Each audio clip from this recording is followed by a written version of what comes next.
Genevieve, you're Victoria? Yes. I was a friend of your mother's. She's asked me to help you. May I come in? I'm crazy, so it wouldn't matter what I said, right?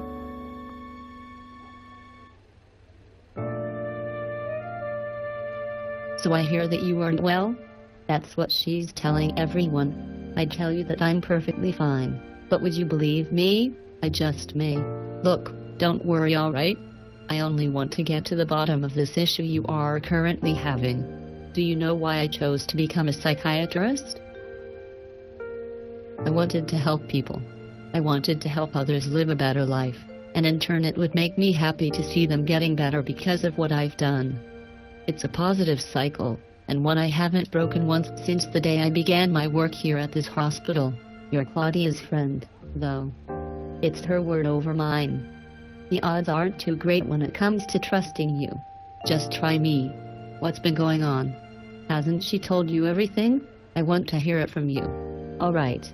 I met a guy at Anya's funeral. He was kind to me and showed me friendship and love beyond anything I'd ever known before. Compared to Claudia's abuse, it was euphoric to be with him. He got me out of the house. He's caring for me and helping me become what I originally wanted to be. I want to work in the medical field, have since I was younger. He's in the medical field, sort of, himself. I've been spending time with him, but now I'm here. Alright, a few things. First, Claudia's abuse? Care to elaborate? Claudia has been abusive for as long as I can remember. She refused to allow me to go to my friends' sleepovers when I was younger. As I got older, she began to treat me much worse. She wanted complete control over my life. Whenever I would defy her wishes, or if I would say something out of line, she would have to use his belt. His belt? Go on. The beatings became regular. I got used to them and no longer feared them. It was the worst she would ever do. Then as I grew into a young woman, she forbade me to date. I wasn't allowed to have a driver's license or a car, or a job like every other kid in school.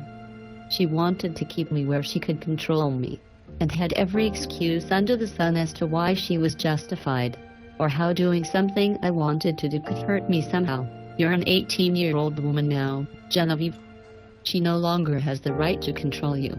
I had no idea it was so bad for you at home. I am so sorry for that. Claudia was never that way with her friends back in our college days. Then she met Charles, as you know. They seemed so happy. Although I will admit, she was a bit controlling and possessive with him from time to time. She said that was how she was raised. That grandma treated her like she does me, and that's why she grew into a successful woman. My other concern, besides your mother, which we will deal with further, is the man you are seeing. You are aware of his age? There's a 7-year difference between you two. I'm well aware. He treats me like a woman instead of a child. He has shown me love in ways no other has, and he was there for me when I needed him most. He wants to help me get schooling for what I want to be, a pathologist, and in the meantime he is allowing me to work with him in his funeral home. It sounds crazy, but I'm happier than I've ever been. He doesn't think I'm a freak, and he shares many of my interests and ideas. We talked at length about them the night after our date. Although your interests are dark and worrisome, I see no sign of mental instability in you. In fact, I am amazed at how healthy you seem to be, especially after the abuse you've said you endured. I've always had hope for a better day, and now it has come to me.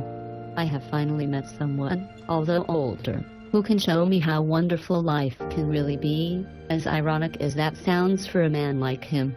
I'm going to go talk to the doctor. He'll want to keep you at least 24 hours. You may go into the community room as you please and make calls on the phones during appropriate hours. Do you have your phone numbers on you? No. Claudia took my phone from me. That's a shame. I am so sorry, Genevieve. I will speak with her, as it is my medical right to do so. I can't promise to make things better at home, but at least you have someone you can trust to go to. Please be careful with that. Your relationship? He's a strange man to be interested in you and to drag you into his dark world, but it doesn't sound malicious. Thank you. Thank you so much, Victoria. I was worried about all of this. but I feel I'm in good hands. You'll be out of here before you know it. Hang in there, kiddo.